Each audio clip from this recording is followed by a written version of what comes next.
So let's continue the review of this reversal catch strategy system input. What do you do with these? So now, by the way, if you missed the first part, go watch the first part. This builds on the first part. So now you've got trigger 1 and trigger 2.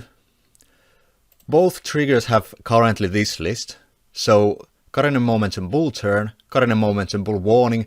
Bull Turn is when it turns green. Bull Warning is when it turns either blue or green. Because here there was no warning, it already turned green, so that's also a bull warning right there. You have Karinen Direction Changes bounce trigger, which is the green one.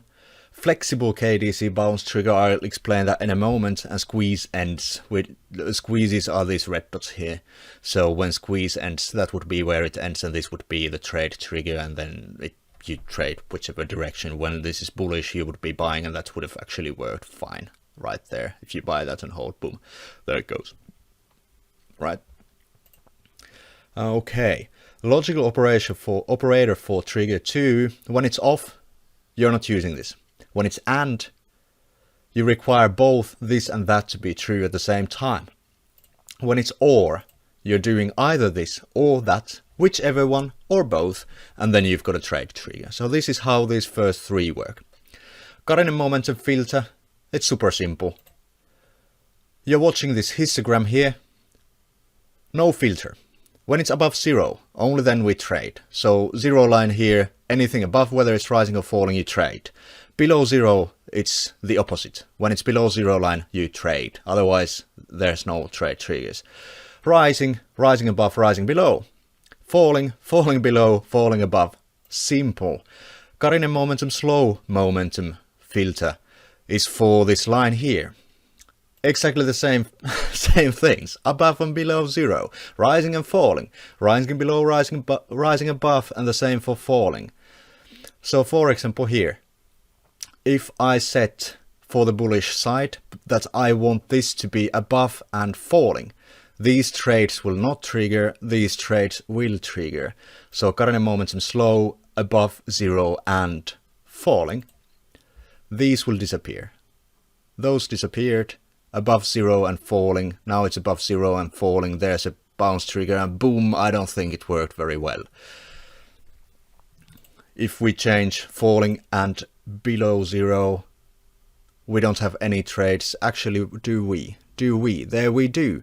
It's below 0 and it's falling. Now this would be a bounce, and this bounce has been amazing up to now. I'm in Tesla right now. So anyway, when you use these and you keep the data box on, then you will see what works and what doesn't.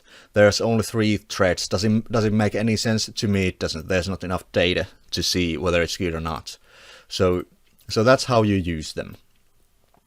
Right. We go onwards. Squeeze filter is basically no squeeze filter. Enter only when it's in squeeze. When it's in squeeze, don't trade. Or squeeze plus 5 candles up after. Do not trade. That's how you use the squeeze filter. Karinen Direction Changes warnings. Warnings are these green clouds, red clouds. Enter only when oversold. Oversold means green.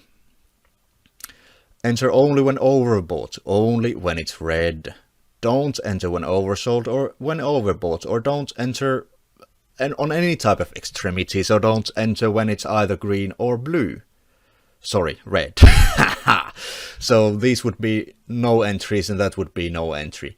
Of course there's no entry here, so we kind of can't see it working here, but anyway, play with it. If you find something cool, use it. Karinen Direction Changes fast and slow filter. Fast line is the faster line, the one that changes color. Slow line is the blue line that doesn't change color and moves slower.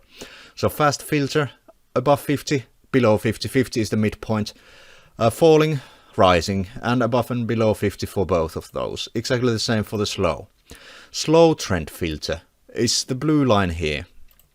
Price above trend, price below trend, or no. Fast trend filter, price above trend and price below trend, or nothing. What I'm gonna build next is just the simple slow trend above fast trend above slow trend thing that I kind of somehow missed when I was doing this. So I'll add that soon. Now bullish exit rules.